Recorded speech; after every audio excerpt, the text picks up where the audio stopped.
10절에서 15절 말씀 제가 봉독해 올리겠습니다. 예수께서 대답하여 이르시되 내가 만일 하나님의 선물과 또 내게 물 좀 달라 하는 이가 누구인 줄 알았더라면 내가 그에게 구하였을 것이고 그가 생수를 내게 주었으리라.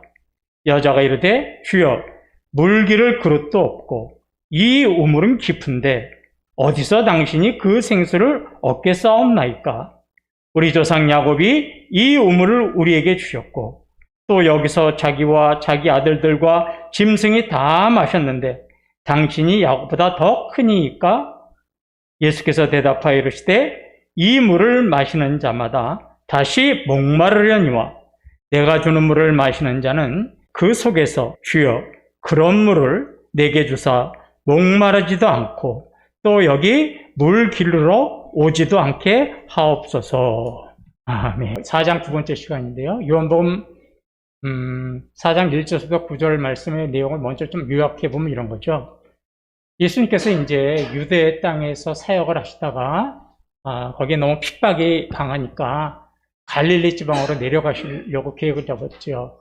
그런데 예수님이 선택해 주신 여러 가지 경로의 길 중에서 예수님은 가는 통과해서 가셨을까? 이 사마리아라고 하는 소외받은 지역, 버림받았다고 하는 지역에도 구원받을 영혼이 있었기 때문에 예수님은 그 길을 가신 겁니다. 그래서 예수님은 사마리아 땅 수가성이라고 하는 한 동네에 살고 있는 그 정말 힘들고 고달프고 남들에게 손가락질 받는 이 여인의 지치고 힘든 삶을 회복시켜 주시고 더 나아가서 그의 영혼을 구원해 주시기 위해서 사마리아 땅으로 가신 거예요. 그리고 이 여인이 나타나기도 전에 먼저 그곳에서 기다리고 계셨습니다. 저와 여러분이 예수를 믿기 전에 먼저 예수님은 우리에게 다가오신 것하고 똑같은 거죠. 대낮에. 예수님은 이 여인을 보자 이렇게 이야기해요. 제가 목이 마르고 한참 뜨거우니 나에게 좀 물 한 그릇만 주시겠습니까? 이렇게 말을 하고 대화를 시작했어요. 그러자 이 여인은 굉장히 쌀쌀하게 이야기를 해요. 당신은 내가 볼 때는 그 유대인처럼 보이는데 어떻게 사마리아 사람인 나한테 물을 달라고 요구를 하시죠? 이렇게 이야기합니다. 이거는 되묻는 게 아니라요, 비아냥거리는 말이에요. 아니, 니네들은 사마리아 사람하고 말도 걸지 않는다면서 그런데 네가 목이 마르다고 나한테 물을 달라고 그래? 그게 있을 수 있는 일이야? 이런 식으로 이야기한 겁니다, 이게.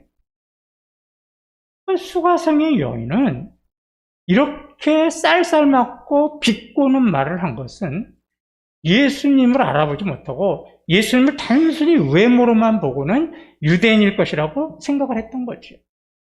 그리고 또 하나, 유대인은 사마리아 사람과는 절대로 말도 섞지 않을 것이다, 대화도 하지 않을 것이다, 이런 어떤 편견을 가지고 있었기 때문에 첫마디에 낯선 사람에게 이렇게 무례한 말을 하고 있는 겁니다. 이 쌀쌀한 말을 듣는 예수님은 10절에서 이렇게 말씀을 하세요. 예수께서 대답하여 이르시되 내가 만일 하나님의 선물과 또 내게 물 좀 달라 하는 이가 누구인 줄 알았더라면 내가 그에게 구하였을 것이요 그 생수를 내게 주었으리라. 예, 이게 예수님이 뭐라고 말씀하시냐면 그 여인한테, 여인아, 네가 나를 하나님의 아들 예수 그리스도 메시아인 줄 알았다면 내가 하나님께 하나님의 선물과 생수를 좀 이 여인에게 주십시오라고 간구했을 거고, 그 기도를 들은 하나님은 너에게 하나님의 선물과 영원히 목마르지 않은 생수를 주었을 것이다, 이렇게 이야기하고 계시는 거죠. 자신의 정체를 은근히 보여주셨어요. 그런데 수가성의 여인은 예수님이 이렇게 말씀하신 것이 무슨 뜻인지 이해하지 못했어요. 예수님이 생수를 주실 수 있다 그러니까, 나에게 이 우물물을 길러서 내가 너에게 퍼줄게, 이런 뜻으로만 알은 거예요. 그래서 그 하나님의 뜻을 깨닫지 못한 여인이 11절을 가니까 이렇게 이야기를 하죠. 여자가 이르되 주여 물기를 그릇도 없고 이 우물은 깊은데 어디서 당신이 그 생수를 얻겠사옵나이까. 예. 아니, 당신이 나한테 물을 준다고요? 당신은 나그네고, 지금 이 두레박이라고 그러잖아요. 우물가에 있는 거. 그 그릇도 없는데, 나한테 무슨 물을 주신다고 그러는 거예요? 말도 안 되는 소리 하지 마세요. 계속 비아냥거리는 거죠. 자, 10절, 11절만 보더라도 예수님과 수가성의 여인의 대화를 한번 보세요. 이게 서로 대화의 핀트가 안 맞아요. 우리 이걸 뭐라고 부르냐면 오늘 제가 제목처럼 동문서답이라고 그러죠. 동문서답이 무슨 뜻인지 아세요? 동쪽을 물었더니 어느 쪽을 대답해줘요? 네, 서쪽을 대답해주는 거예요. 동문서답. 우리 그런 말 하잖아. 동문서답 하지 마. 어떨 때 써요? 엉뚱한 대답했을 때, 그죠? 그런 얘기 하잖아요. 지금 예수님은 무슨 얘기를 하고 있어요? 구원, 영원한 생명, 이거를 이야기하고 계시는데 수가성 여인은 어떻게 받아들여요? 우물물, 세상적인 물, 이렇게 받아들이잖아요. 또 예수님은 천국의 삶을 말씀하시는데 수가성 여인은 무엇을 생각하고 있어요? 이 땅에서의 삶을 이야기하고 있는 거예요. 그러면 수가성 여인이 왜 이렇게 예수님의 말씀에 동문서답을 하고 있을까? 가장 큰 이유는요, 수가성 여인의 그 머릿속에 들어가 있는 생각이 뭐냐면 물질적이고 세상적인 사고방식이 가득 차 있기 때문에 예수님의 영적인 말씀을 이해하지 못하는 거예요. 수가성 여인의 관심은요, 오로지 세상적인 거였어요. 오로지 내가 어떻게 하면 물을 길러오지 않을까? 내가 어떻게 하면 손가락질 받지 않을까? 내가 어떻게 하면 좀 편하게 살 수 있을까? 이런 현실적인 거에만 머리가 가득 차 있으니까 예수님의 영적인 말씀은 무슨 말인지 이해하지 못한 거예요. 그러니까 예수님이 아까 뭐라고 그랬냐면 내가 하나님 앞에 구해서 너에게 하나님의 선물을 줄 수 있었을 텐데, 이렇게 얘기하니까 수가성은 은근히 그 말에 기대했어요. 아니, 나한테 선물 준다고? 근데 무슨 선물이에요? 세상적인 선물을 주시는가 보다. 이게 기대한 거예요. 제가 이 설교를 준비하면서 그럼 수가성 여인이 과연 무슨 생각, 무슨 기대를 했을까? 해보니까 몇 가지 생각이 떠올랐어요. 첫째는 이런 거죠. 물기로 나오기 힘들었잖아요. 그죠? 그러니까 어느 날 갑자기 하나님의 능력으로 자기 뜰 안에서 뭐가 터져요? 샘물이 퉁 터져가지고 물길로 나오지 않고 그냥 집안에서 물을 얻을 수 있는 거. 그거 기대하지 않았을까요? 또 이런 거 기대했겠죠. 돈을 많이 벌어가지고 이제 자기는 집에서 편안히 있고 누구 시키는 거예요? 하인 시키는 거. 그런 거 기대하지 않았을까요? 다음 주에 나오겠잖아. 남편이 5이 있는데 다 정식 결혼한 사람들이 아니에요. 그러니까 어떻게 좋은 남자 만나가지고 내가 돈 많이 벌고 행복해서 아들, 딸 낳고 행복하게 사는 거. 이런 세상적인 것을 기대한 거예요. 예수님이 하나님의 선물을 줄 수 있을 텐데, 그러니까 이런 것들을 은근히 기대했던 거죠. 예수님의 영적인 말씀에 세상적인 것을 나에게 줄 수 있는가 보다라고 기대한 모습은요, 수가성 여인만의 모습이 아니에요. 이 모습은요, 바로 저와 여러분의 모습이에요.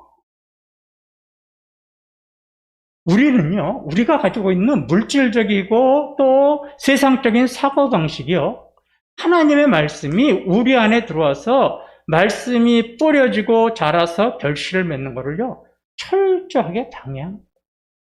그래서 예수님이 마태복음 13장 씨 뿌리는 비유에서요, 이렇게 말씀하신 거예요. 가시떨기에 뿌려졌다는 것은 말씀을 들으나 세상의 염려와 재물의 유혹에 말씀이 막혀 결실하지 못하는 자요. 예, 세상의 염려와 재물의 유혹, 이게 바로 뭐예요? 물질적인 거, 세상적인 거, 이런 거에 사람이 사로잡히면 말씀이 뿌려져도 어떻게 된다는 거예요? 뿌리 내리지 못하고 자라지 못해서 결실을 맺을 수 없다라는 겁니다.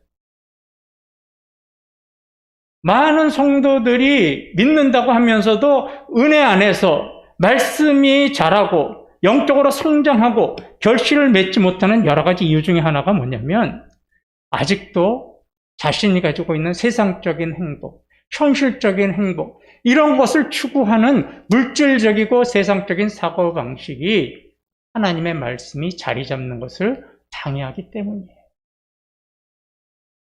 그래서 우리가요, 내 안에서 자리 잡고 있는 세상의 행복을 향한 세상적이고 물질적인 사고방식이 툭히 벗어졌을 때, 그것이 제거되었을 때 우리는 그때 말씀이 우리 안에 뿌려져서 뿌리를 내리고 자라서 말씀이 결실을 맺을 수 있는 거예요.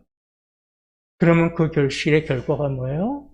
하나님의 선물을 받는 것이고 영원히 목마르지 않는 생수를 얻으면서 살아가는 거죠. 그러니까 예수님을 믿는다고 하면서도 굉장히 마음 한구석이 뭔가 허전하고 갈급하신 분들은 왜 그러냐면 여러 가지 이유가 있겠지만 세상적인 것을 내려놓지 못해서 그래요. 그럼 절대로 자리 잡지 못합니다. 오늘 수가성의 여인의 모습에서 우린 그거를 배워야 합니다.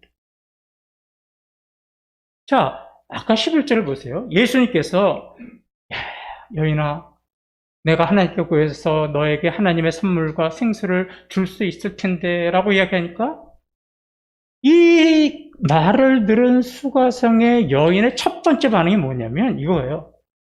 선생님이요, 우물물이 지금 얼마나 깊은지 아세요? 당신의 손으로 닿지도 않아요. 그리고 물기를 그릇도 당신은 없잖아요. 우물물은 깊고 물그릇 그릇도 없는데 어떻게 당신이 나한테 물을 줄 수 있다는 겁니까? 이런 반응이었잖아요. 하나님의 선물과 생수를 주실 수 있는 예수님을 바라본 것이 아니라 무엇을 보고 있는 거예요? 우물은 깊고 물 그릇도 없다라는 세상적인 거, 현실적인 수단과 방법에 시선이 집중되어 있고 관심이 있다 보니까 이렇게 반응을 한 겁니다.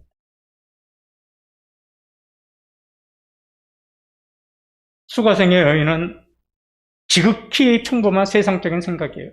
우린 이걸로 상식이라고 또 하죠. 그릇이 있어야 우물에서 물을 마실 수 있다. 두레박이 있어야 우물물을 퍼올릴 수 있다. 물론 지극히 상식적이고 세상적인 이치는 맞습니다.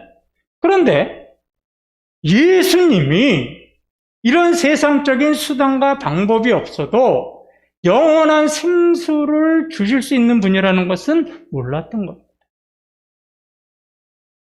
우리 하나님은 세상의 지식을 뛰어넘는 하나님이십니다. 초월의 하나님이십니다.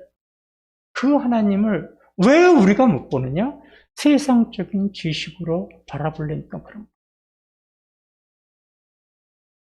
수가성 여인이 가지고 있는 물질적이고 세상적인 사고방식이 예수님에게 다가가는 것, 예수님을 알아가는 것을 막아버린 거죠.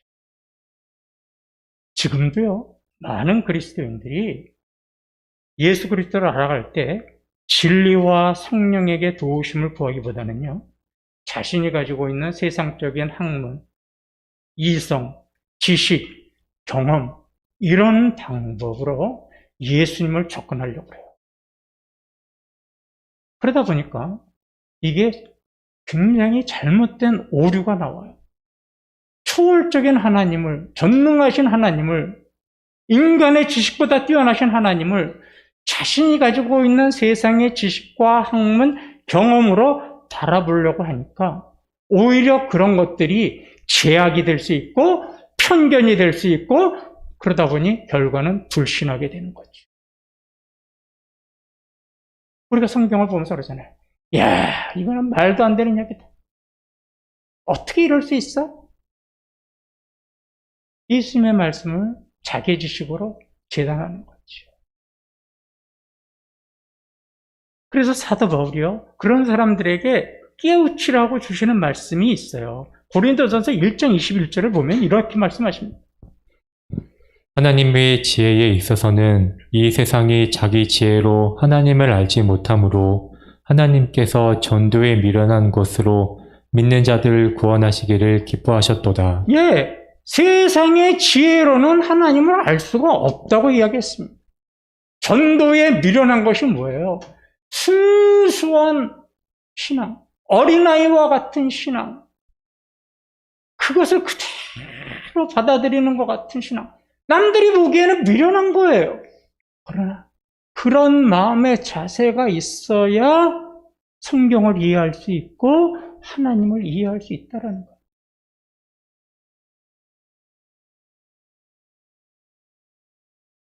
수가성의 여인에게서 보듯이 많은 그리스도인들이 범하는 실수는 이런 자신의 지식과 상식의 잣대를 가지고 예수님을 바라보고 접근하려는 거고요. 또 하나는 예수 그리스도의 은혜를 구하기보다는 주여 어리석은 나에게 성령의 은혜를 부으셔서 예수를 알아가게 하소서, 이게 아니라 자신의 노력과 행위로 무엇인가를 다 해보려고 한다, 문제가 있다는 거죠. 마치 수가성의 여인이 예수님은 물기를 그릇이 없어도 주실 수 있는 분인데 물그릇 그릇이 있어야만 물을 줄 수 있다고 생각한 것과 똑같은 겁니다. 수단과 방법, 자신의 노력과 행위, 이것으로 신앙생활을 하려고 하시는 분들이 많이 있어요. 그러니까 성장이 어느 정도까지 가다가 그 수준에서 멈추게 됩니다. 예수님이 주시는 하나님의 선물과 영원히 목마르지 않는 성령의 생수는 사람의 노력과 행위로 주어지는 것이 아닙니다. 그것은 오직 하나님의 은혜로, 선물로 주어지는 겁니다. 그래서 사도 바울은 로마서 6장 23절에서 이렇게 말씀을 합니다. 죄의 삭은 사망이요 하나님의 은사는 그리스도 예수 우리 주 안에 있는 영생이니라. 예, 여기 뭐라고 그랬어요? 하나님의 은사는 영생이니라고 그랬어요. 은사는 노력으로 얻어지는 게 아니에요. 뭐죠? 하나님의 은혜로, 선물로 주어지는 게 은사입니다. 그러니까 하나님의 은혜, 하나님의 선물로 주는 게 뭐예요? 영생, 영원한 생명이라는 거예요. 영원한 생명은 우리의 힘과 노력을 얻을 수 없는 겁니다. 그래서 자꾸 영원한 생명을 내 노력의 대가로, 내 행위의 대가로, 또 내 상식과 지식과 이성과 경험으로 얻으려고 하니까 그것이 나중에는 어떻게 돼요? 편견이 되고 불신이 되는 거예요. 장벽이 되는 거예요.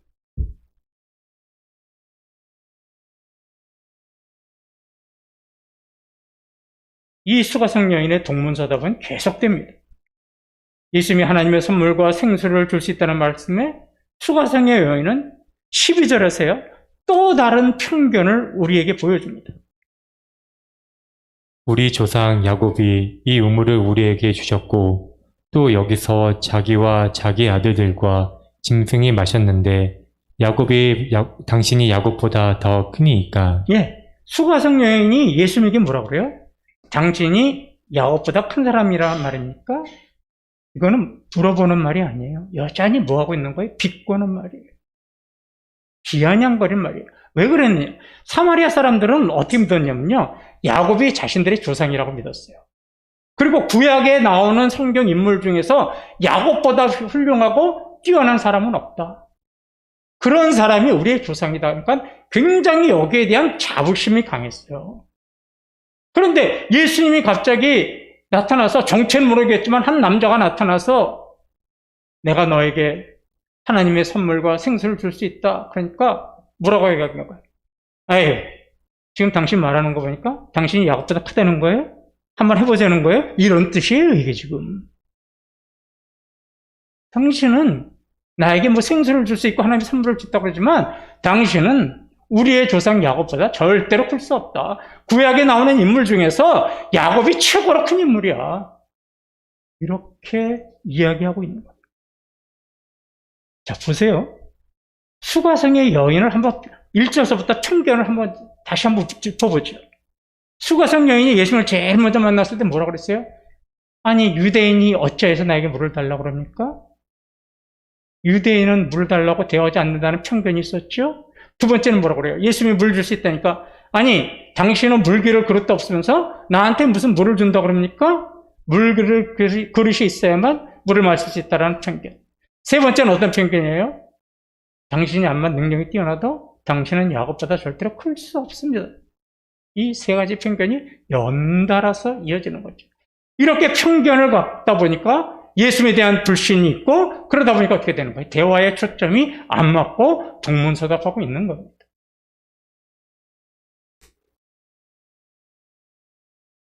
근데 저희가요, 이런 수가성의 여인에서 정말로 큰 은혜를 하나 발견할 수 있어요.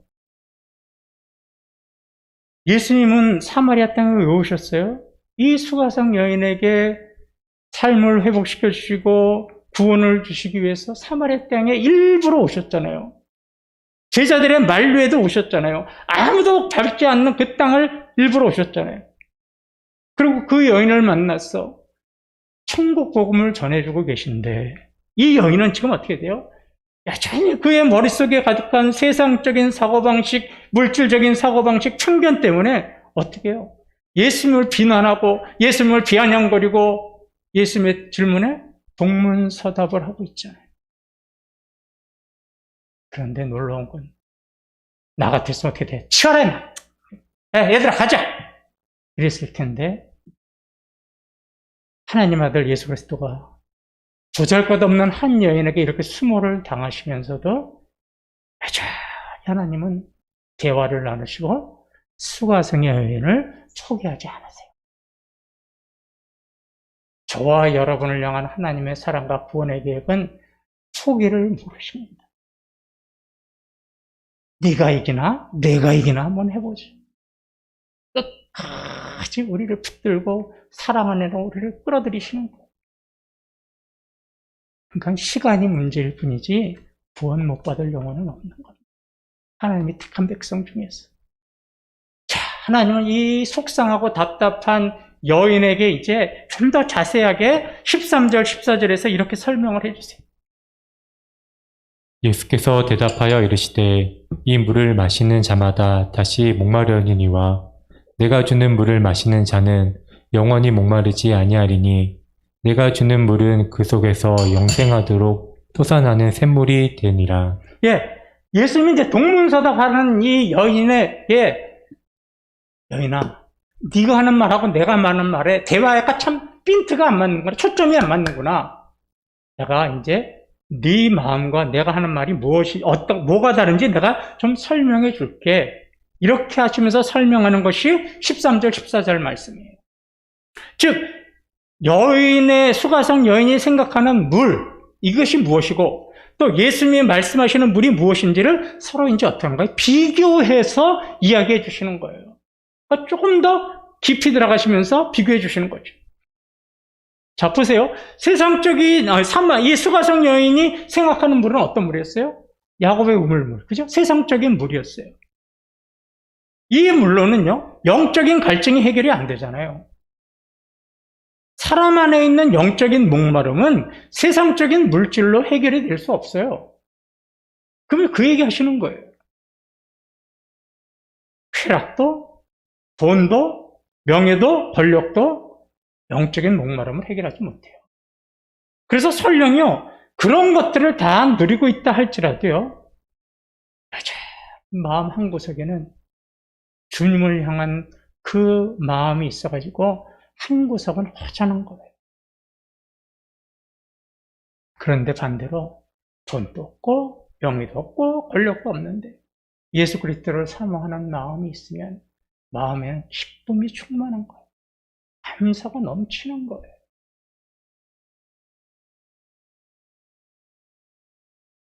수가성 여인은 오랫동안 자신의 조상이 주었던 우물물을 마셨지만 그의 갈증은 해결되지 않았어요. 그래서 계속해서 대낮에도 물을 길러야 했어요. 그러나 예수님이 주시는 생수는 목마르지 않는다는 겁니다. 너의 영적인 갈망, 갈등, 너의 삶의 피곤한 그 부분을 회복시켜 줄 수 있는 것이 바로 내가 주는 물이다. 이렇게 말씀하신 겁니다. 앞에서도 말씀드렸듯이 수가성 여인은 예수님이 주신다는 선물이 세상적인 걸로 알았어요. 근데 우리가 수가성의 여인을 비난할 수는 없습니다. 아유, 어리석은 여자, 나 같았으면 그렇게 안 했을 때, 이렇게 말할 수 없습니다. 수가성의 여인의 삶의 모습을 우리는 한번 이해를 해보십시오. 너무나 힘들고 고달파서 이 여인의 그저 관심은 뭐예요? 어떻게 하면 내가 이 삶에서 벗어나서 조금 더 편안하고 행복하게 살까? 이게 이 여인의 온통 관심이었잖아요. 안 그런 사람이 여기 어디 있습니까? 그런데 예수님이 그런 수가성의 여인의 마음은 전혀 모르시고, 여인아, 세상 거 다 쓸데없는 거야. 그런 거 구하지 마. 이제 내가 너에게 그런 거 말고 영원한 생명을 줄게. 이렇게 말씀하신 게 아니에요, 이거. 그러면 우리 하나님 정말로 무정한 하나님이 되는 거예요. 예수님은요, 수가성 여인의 형편과 처지를 다 만나기도 전에 다 알고 계셨어요. 그런데 그 형편과 처지를 아시면서도 왜 그러면 영원한 생수를 줄 수 있다고 이야기했어요? 여인이 가지고 있는 현실적인 문제, 비참하고 고달픈 문제도 중요하지만 나는 그것보다도 더 근본적인 문제, 그 문제를 나는 너에게 해결해주고 싶다. 그게 바로 영원한 생명을 주시겠다라는 거예요.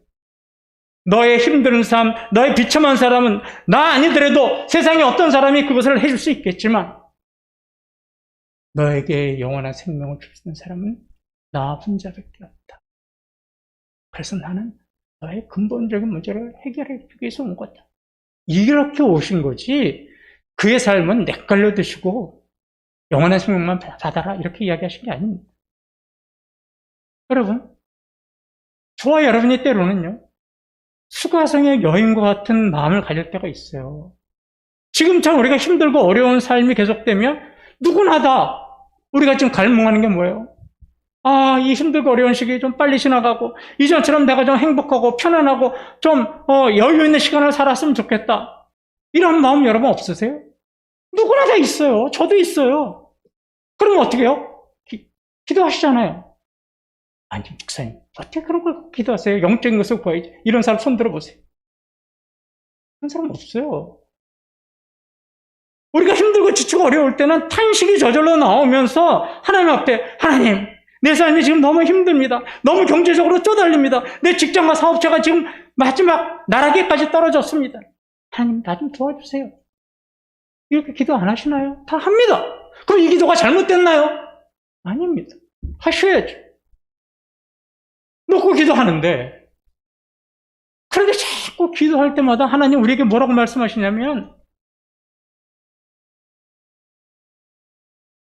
영원한 생명을 삼아보라.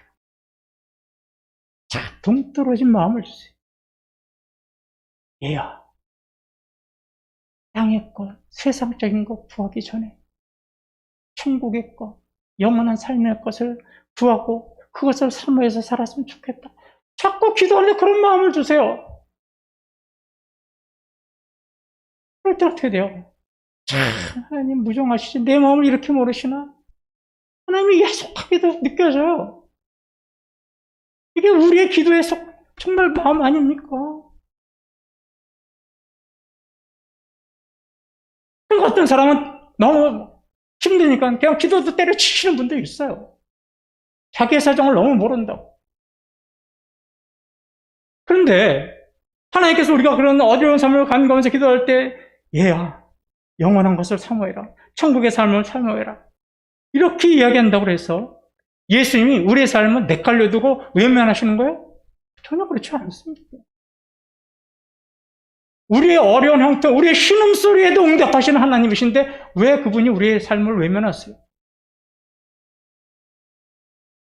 이 수가성 여인처럼 저와 여러분에게 그런 힘들고 어려운 것을 놓고 기도할 때도 하나님 왜 우리에게 영원한 것을 사모해라, 천국의 삶을 사모해라 이렇게 마음에 응답을 주시냐면 우리가 살아갈 때 우선순위가 무엇이고 무엇이 더 가치 있는가 하는 것을 가르치시려는 겁니다.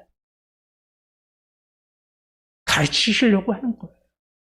그래서요, 저와 여러분이 먼저, 우리가 성경에 나왔잖아요. 너희는 먼저 그와 그의 하나님 나라와 그 의를 구하라는 것처럼 그리하면 모든 것을 도와주시리라. 그럴 때도 힘들고 어려울 때 그럴 때 마음이 있으면 제가 영원한 것을 사모하고 살겠습니다. 힘들고 어렵고 지치지만 천국의 것을 사모하며 주님만 소망하며 살겠습니다. 이렇게 주님이 주시는 마음에 응답하면 그 모든 것을 도와주시리라. 하나님, 우리의 지치고 힘든 삶, 어려운 삶, 쪼들리는 삶, 경제적인 압박에 있는 삶, 이런 모든 것도 더불어서 해결해 주시는 하나님이시라는 것을 믿으시기 바랍니다. 우리 하나님 그렇게 일하시는 하나님이에요. 먼저 우선순위, 무엇이 더 중요한 가치가 있는지를 알고 살라는 것을 깨닫게 하시는 거지 우리의 삶을 외면하시는 분이 아니십니다.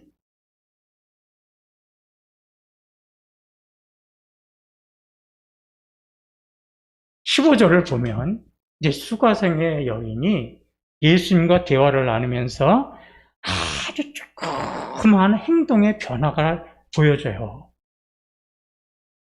여자가 이르되 주여 그런 물을 내게 주사 목마르지도 않고 또 여기 물 길러러 오지도 않게 하옵소서. 수가성 여인이 이 예수님에게 정체 모를 남자에게 뭐라고 이야기해요? 내게 그런 물이 있다면 좀 주세요. 그래서 목마르지 않게 해주세요. 요청을 합니다.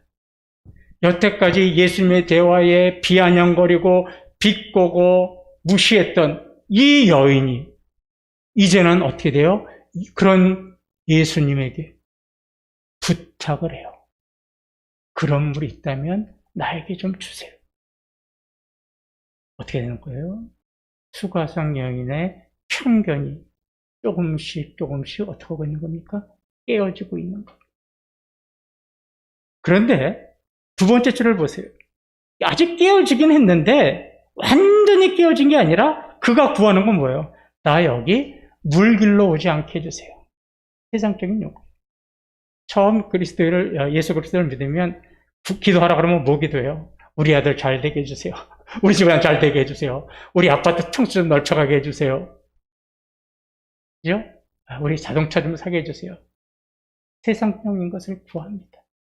새신자들은 거의 다 그래요. 욕할 수 없는 거죠. 아직까지 믿음이 연약하니까. 지금 수가성 여인이 그런 거예요. 예수님에게 부탁을 하는데 그 부탁의 본질이 뭐예요? 영적인 것이 아니라 아직도 세상적인 거예요. 그런데 중요한 건 뭐예요? 여태까지 비아냥거리고 무시하고 비꼬았던 그 사람에게 이제 어떻게 한다는 거예요? 부탁을 하고 있다. 이게 큰 변화입니다. 암만 편견과 불신 갖고 있었다. 여러분 힘들어지세요? 뭐가 입에서 저절로 나오는지 아세요? 예수님 좀 도와주세요. 하나님 나 좀 살려주세요. 이 저절로 나오는 게 우리 인간의 본능이에요. 그러다가요.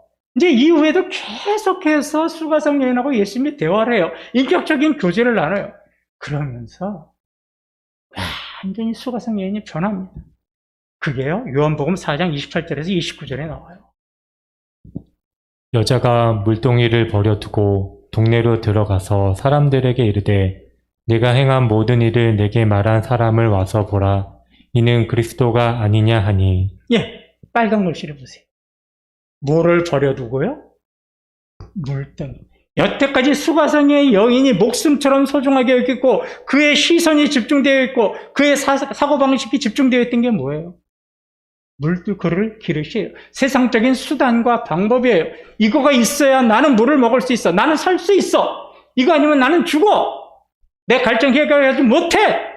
이랬던 여인이 그 소중했던 물동이를 어떻게 해요? 내던져 버리고. 뭐예요?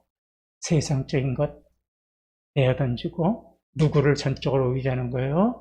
예수님을 전적으로 의지하는 거예요. 새신자가 처음에는 세상적인 거 구하다가 믿음이 성장하고 결심이 맺으면 어떻게 돼요? 영적인 것을 구하고 은혜를 구하는 거하고 똑같은 거지. 세상에 집중되어 있던 그의 사고방식, 편견이 서서히 깨다가 이제는 완전히 깨졌어. 누구를 바라봐요? 온전히 예수 그리스도만 바라보는 모습이죠. 말씀을 마치죠. 오늘 예수님이 하신 말씀에 그 말씀의 본질과는 동떨어진 이 동문서답을 했던 수가성의 여인의 모습에서 우리는 누구를 볼 수 있습니까? 바로 저와 여러분 자신이지. 수가성의 여인은 우리의 모습입니다. 예수님과 함께 있지만 영적인 시각에서 예수님을 온전히 바라보지 못하고 세상적인 사고방식, 물질적인 사고방식, 편견, 불신 이런 것으로 예수님을 바라보므로 말씀으로 깨닫지 못하고 대화의 초점이 흐려진 수가성의 여인은 바로 저와 여러분입니다. 이제 저와 여러분에게 필요한 게 뭘까요? 수가성의 여인 같은 변화입니다. 우리 안에 있는 편견이 조금씩 깨어져야 합니다. 우리가 가지고 있는 불신이 깨어져야 합니다. 우리는 불완전한 자들이기에 우리의 지식과 상식과 경험으로는 하나님을 알 수 없습니다. 나에게 성령님과 진리로 도와주시옵소서. 은혜를 구해야 합니다. 그러면 우리는 우리의 구원자 예수 그리스도를 온전히 바라볼 수 있고 그분 주시는 하나님의 선물과 영원한 생수를 얻을 수 있습니다.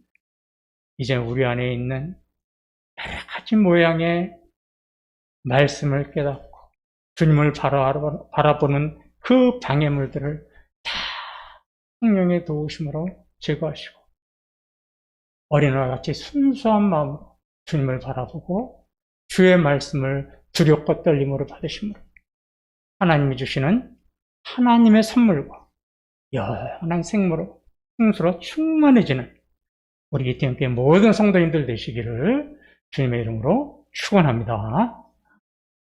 우리 다